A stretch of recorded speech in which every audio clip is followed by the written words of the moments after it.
సామెతలు 3వ అధ్యాయం. నా కుమారుడా, నా ఉపదేశమును మరువకుము, నా ఆజ్ఞలను హృదయపూర్వకముగా గైకొనుము. అవి దీర్ఘాయువును, సజీవముతో గడుచు సంవత్సరములను, శాంతిని నీకు కలుగజేయును. దయను సత్యమును ఎన్నడును నిన్ను విడిచిపోనీయకుము. వాటిని కంఠభూషణముగా ధరించుకొనుము. నీ హృదయమును పలక మీద వాటిని వ్రాసికొనుము. అప్పుడు దేవుని దృష్టియందును మానవుల దృష్టియందును నీవు దయనొంది మంచివాడవని అనిపించుకొందువు. నీ స్వబుద్ధిని ఆధారము చేసుకొనక నీ పూర్ణ హృదయముతో యెహోవా యందు నమ్మకముంచుము. నీ ప్రవర్తన అంతటియందు ఆయన అధికారమునకు ఒప్పుకొనుము. అప్పుడు ఆయన నీ త్రోవలను సరళము చేయును. నేను జ్ఞానిని గదా అని నీవనుకొనవద్దు. యెహోవా యందు భయభక్తులు కలిగి చెడుతనము విడిచిపెట్టుము. అప్పుడు నీ దేహమునకు ఆరోగ్యమును, నీ ఎముకలకు సత్తువయు కలుగును. నీ రాబడి అంతటిలో ప్రథమ ఫలమును, నీ ఆస్తిలో భాగమును ఇచ్చి యెహోవాను ఘనపరచుము. అప్పుడు నీ కొట్లలో ధాన్యము సమృద్ధిగా నుండును. నీ గానుగలలో నుండి క్రొత్త ద్రాక్షారసము పైకి పొరలిపారును. నా కుమారుడా, యెహోవా శిక్షను తృణీకరింపవద్దు. ఆయన గద్దింపునకు విసుకవద్దు. తండ్రి తనకు ఇష్టుడైన కుమారుని గద్దించు రీతిగా యెహోవా తాను ప్రేమించు వారిని గద్దించును. జ్ఞానము సంపాదించిన వాడు ధన్యుడు, వివేచన కలిగిన నరుడు ధన్యుడు.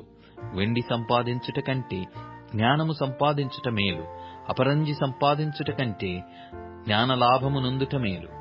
పగడముల కంటే అది ప్రియమైనది. నీ ఇష్ట వస్తువులన్నీయు దానిలో సమానములు కావు.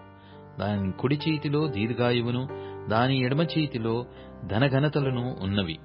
దాని మార్గములు రమ్య మార్గములు, దాని త్రోవలన్నీయు క్షేమకరములు. దాని నవలంబించు వారికి అది జీవవృక్షము. దాని పట్టుకొను వారందరూ ధన్యులు.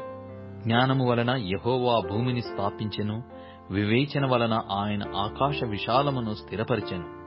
ఆయన తెలివి వలన అగాధ జలములు ప్రవహించుచున్నవి. మేఘముల నుండి మంచు బిందువులు కురియుచున్నవి. నా కుమారుడా, లెస్సయైన జ్ఞానమును వివేచనను భద్రము చేసుకొనుము. వాటిని నీ కనుల ఎదుట నుండి తొలగిపోనీయకుము. అవి నీకు జీవముగాను, నీ మెడకు అలంకారముగాను ఉండును. అప్పుడు నీ మార్గమున నీవు సురక్షితముగా నడిచెదవు. నీ పాదము ఎప్పుడునూ తొట్రిల్లదు. పండుకొనున్నప్పుడు నీవు భయపడవు. నీవు పరుండి సుఖముగా నిద్రించెదవు. ఆకస్మికముగా భయము కలుగునప్పుడు, దుర్మార్గులకు నాశనము వచ్చునప్పుడు నీవు భయపడవద్దు. యెహోవా నీకు ఆధారమగును. నీ కాలు చిక్కుపడకుండునట్లు ఆయన నిన్ను కాపాడును. మేలు చేయుట నీ చేతనైనప్పుడు దాని పొందగోరిన వారికి చేయకుండా వెనుక తీయకుము. ద్రవ్యము నీ యొద్ద నుండగా రేపు ఇచ్చేదను పోయి రమ్మని నీ పొరుగువానితో అనవద్దు. నీ పొరుగువాడు నీ యొద్ద నిబ్బరముగా నివసించునప్పుడు వానికి అపకారము కల్పింపవద్దు. నీకు హాని చేయువానితో నిర్నిమిత్తముగా జగడమాడవద్దు. బలత్కారము చేయువాని చూచి మత్సరపడకుము. వాడు చేయు క్రియలను ఏమాత్రమును చేయగోరవద్దు. కుటిలవర్తనుడు యెహోవాకు అసహ్యుడు. యథార్థవంతులకు ఆయన తోడుగా నుండును. భక్తిహీనుల ఇంటి మీదికి యెహోవా శాపము వచ్చును.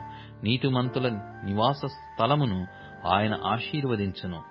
అపహాసకులను ఆయన అపహసించును. దీనుని ఎడల ఆయన దయచూపును. జ్ఞానులు ఘనతను స్వతంత్రించుకొందురు. బుద్ధిహీనులు అవమానభరితులగుదురు.